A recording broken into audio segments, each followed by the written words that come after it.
عبداللہ ذوالبجادین جو پکا کافر ہے، اس کے کانوں میں قرآن کی آواز ٹکراتی ہے، صحابہ کو قرآن پڑھتے ہوئے دیکھتا ہے تو کان لگا کر سننے لگتا ہے۔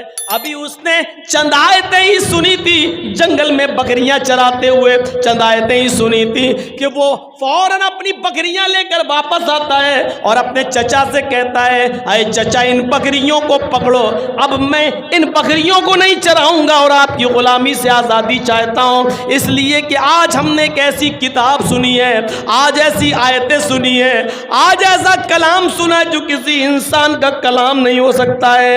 عبدالعزیٰ کو، یہ عبدالعزیٰ نام ہے ابھی ان کا، یہ کافر تھے۔ ابھی جب قرآن کی چند آیتیں سننے کے بعد اپنے چچا کے پاس گئے تو کہا اپنی بکریاں لو۔ چچا نے کہا کیوں، کیا بات؟ اب میں اسلام لاؤں گا۔ چچا نے کرتا اتروا لیا، لنگی اتروا دی، گنجی اتروا دی، جوتے تک اتروا دیے، بالکل برہنہ کر دیا، ننگا کر دیا، اور فرمایا جب تم ہمارے نہیں رہے، اسلام لانا چاہتے ہو، قرآن پر عمل کرنا چاہتے ہو، قرآن پر ایمان لانا چاہتے ہو، تو میں نے جو کچھ دیا سب کچھ واپس کرو۔ کرتا اتار دیا، جوتے اتار دیے، گنجی اتار دی، جو کچھ امامہ سب اتار دیا، صرف لنگی رہ گئی۔ کہا چچا جان صرف اتنی اجازت دے دو کہ میں اپنے گھر جاؤں اور اپنی ماں سے کپڑا لے لوں، اس کو ہم لپیٹ لیں اور آپ کی لنگی ہم آ کر واپس کر دیں۔ چچا کہتا ہے نہیں، اتنی دیر کی بھی اجازت نہیں دوں گا کہ تم اپنے گھر جاؤ، اگر تم اسلام پر عمل کرتے ہو، قرآن پر ایمان لانا چاہتے ہو تو تمہیں لنگی ابھی اتارنا پڑے گی۔ تھوڑی دیر کے لیے عبدالعزیٰ نے سوچا اگر لنگی اتار دوں گا تو بالکل ویسے ہو جاؤں گا جیسے کوئی جانور، بھیڑ بکری۔ پھر سوچا جب ایمان لے ہی آیا ہوں، کلمہ پڑھنے کے لیے تیار ہوں تو یہ قربانی بھی دے دینا چاہیے۔ اپنی لنگی اتاری اور پھینک دی اپنے چچا کے منہ پر، اور چچا کے گھر سے اپنے گھر تک برہنہ، ننگا، کما ولدت امہا، جیسے اس کی ماں نے اسے آج ہی پیدا کیا ہو۔ اس ظالم چچا نے لنگی تک چھین لی اور اپنے چچا کے گھر سے اپنے گھر تک جب آیا تو بالکل برہنہ اور ننگا آیا۔ راستے میں لوگوں نے اس کو ٹوکا، اے عبدالعزیٰ یہ کیا ہو گیا؟ اور عبدالعزیٰ کہتا ہے اب میں مومن ہوں، اب میں مومن ہوں۔ کیسا لگ رہا ہے یہ جملہ؟ بہرحال جب وہ اپنے گھر پہ جاتا، دروازے کو دستک دیتا، ماں نے دروازہ کھولا۔ ماں نے دروازہ کھولا تو کیا دیکھا؟ میرا بیٹا ننگا، بڑا تھا۔ عبدالعزیٰ اس لیے سر گھما لیا، بیٹے اس حال میں تم اپنی ماں کے سامنے آئے ہو، کیا ہوا؟ میرے دیور نے، تمہارے چچا نے تمہارے ساتھ یہ سلوک کیوں کیا؟ عبدالعزیٰ کہتا ماں اس لیے کیونکہ میں ایمان لا رہا ہوں، میں قرآن کو ماننا چاہتا ہوں، میں اسلام لانا چاہتا ہوں، میں نے قرآن کی آیتیں سنی، میرا دل آیا ہے، میں قرآن کریم پر عمل کروں گا۔ ماں وہ کسی انسان کا کلام نہیں، وہ اللہ کا کلام ہے۔ ماں نے کہا اچھا تو تو اپنے باپ دادا کا دین چھوڑ دیا؟ کہا ماں باپ دادا کا دین ناقص تھا، ہم نے چھوڑ دیا، محمد کے دین پر ایمان لانے جا رہے ہیں۔ دروازہ بند کر دیا ماں نے۔ اگر تو محمد کے رب پر ایمان لاتا ہے، قرآن پر ایمان لاتا ہے تو میرے گھر کے دروازے بھی تیرے لیے بند۔ یہ وہ قرآن ہے جس کے لیے اس بیٹے نے اپنے ماں کا دروازہ بھی چھوڑ دیا۔ ماں میں تجھ سے گھر نہیں مانگ رہا ہوں، روم نہیں مانگ رہا ہوں، زمین نہیں مانگ رہا ہوں، جب تو نے مجھے بیٹا ماننے ہی سے انکار کر دیا ہے تو میں تجھ سے یہ ساری چیزیں کیوں لوں گا؟ ماں تو نے مجھے پیدا کیا ہے اور اب گھر کے دروازے سے باہر نکال رہی ہے، مجھے ایک چھوٹا سا کپڑا دے دے، کوئی چادر دے دے، بس اتنا دے دے کہ میں اس چادر کو، اس کپڑے کو پہن کر مکے سے مدینہ چلا جاؤں اور جناب محمد رسول اللہ کے ہاتھ پر ایمان لے آؤں۔ ماں نے کہا اچھا ٹھیک ہے۔ اندر گئی اور ایک چادر اٹھا کر اوپر سے پھینک دی، لے اب تیری شکل مجھے نہیں دکھنی چاہیے۔ یہ ہے قرآن پر ایمان، اپنے گھر کی بھی قربانی۔ اب کوئی گھوڑا نہیں ہے، کوئی اونٹ نہیں ہے، کوئی چیز نہیں ہے. چادر کے 2 ٹکڑے کر دیے. جو ماں نے چادر پھینکی اس کے 2 ٹکڑے کر دیے. ایک ٹکڑا پہن لیا اور دوسرا ٹکڑا اوپر ڈال لیا اور چل دیا. مکے سے مدینہ جن لوگوں نے حج یا عمرہ کیا ہوگا وہ اچھی طریقے سے جانتے ہوں گے کوئی تقریباً 400 کلومیٹر کی دوری. تصور کیجیے آپ, عبدالعزیٰ کے پاس گھوڑا بھی نہیں ہے, اونٹ بھی نہیں ہے, اور مکے سے مدینہ پیدل چل رہا ہے. جہاں تھک جاتا اوپر کی چادر زمین پہ بچھا لیتا, بیٹھ جاتا. جہاں نیند آتی اسی جگہ سو جاتا.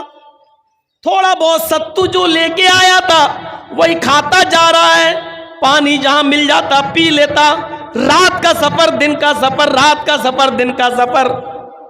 چند دنوں کے سفر کرنے کے بعد مدینہ پہنچتا ہے. فجر کی نماز کا وقت ہے. مسجد نبوی میں گھس جاتا ہے اور منبر کے پاس چپکے سے اسی چادر کو اوڑھ کر بیٹھ جاتا ہے. اللہ کے نبی صلی اللہ علیہ وسلم نماز پڑھانے کے لیے فجر کی جب آتے ہیں منبر کے پاس چھپے ہوئے, چپکے سے بیٹھے ہوئے اس آدمی پہ نظر پڑتی ہے جو چادر اوڑھ کر بیٹھا ہے. پوچھا ادھر کون؟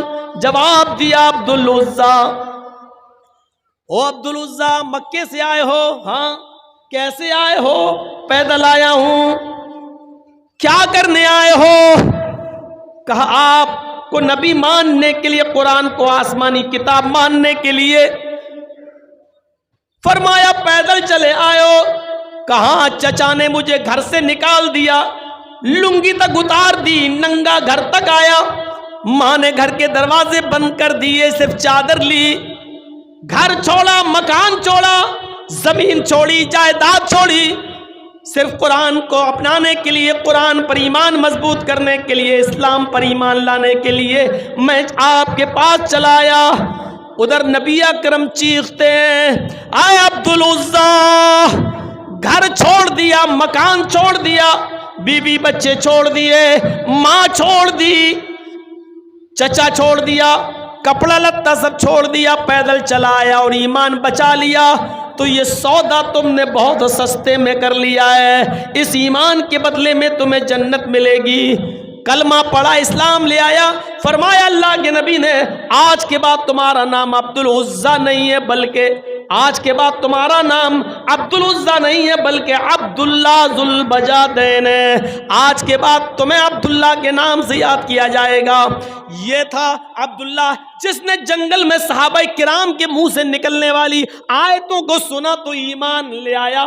اس کی دل کی دنیا بدل گئی. یہ قرآن کی تاثیر تھی. لیکن آج قرآن کی تاثیر کیسے بدل گئی؟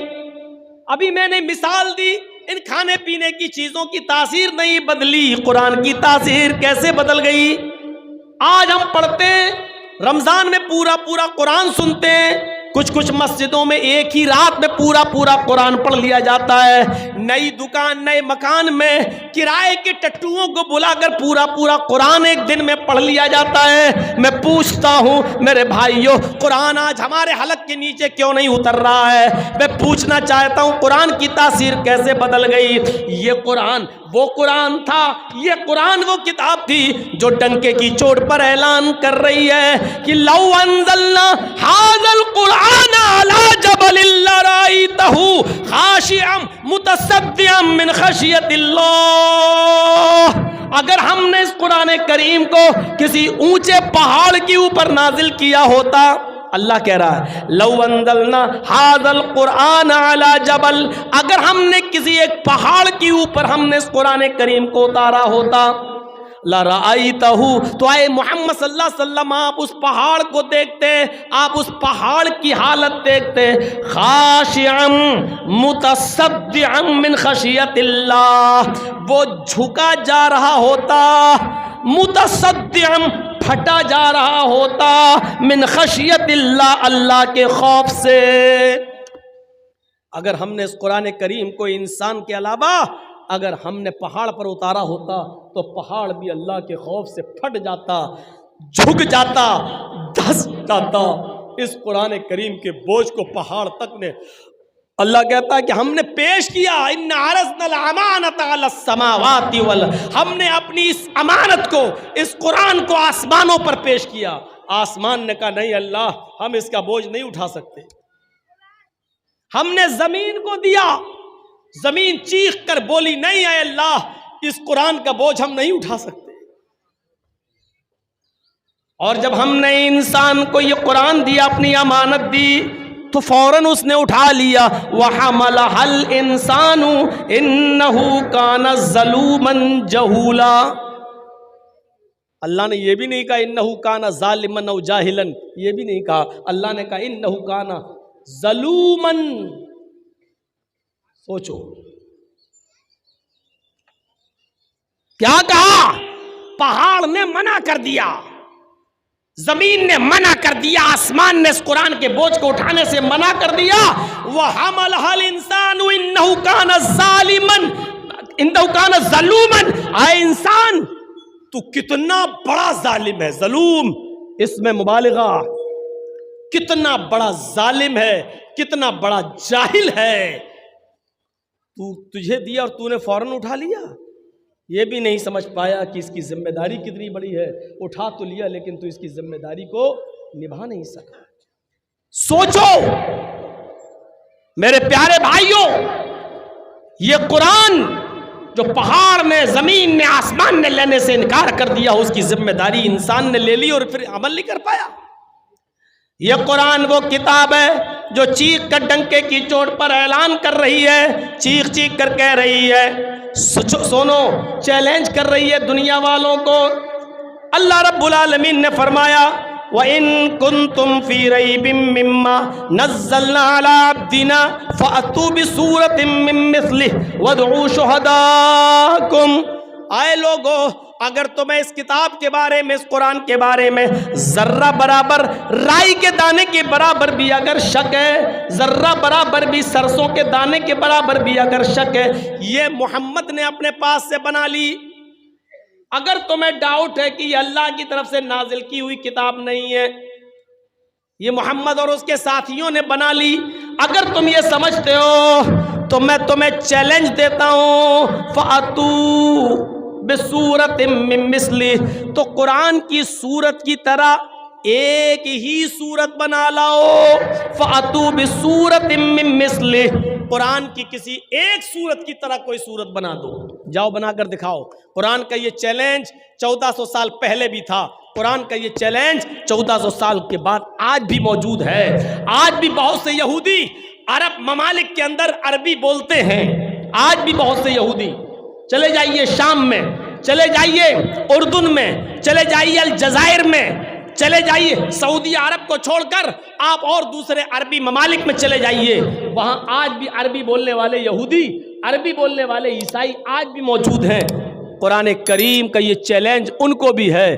تم تو عربی سمجھتے ہو, تم تو عربی بولتے ہو, جاؤ تم قرآن کی سورت کی طرح کوئی ایک سورت بنا کے لے آؤ. لیکن وہ عربی جاننے والے یہودی, عربی جاننے والے عیسائی بھی قرآن کی سورت کی طرح کوئی سورت نہیں بنا سکے.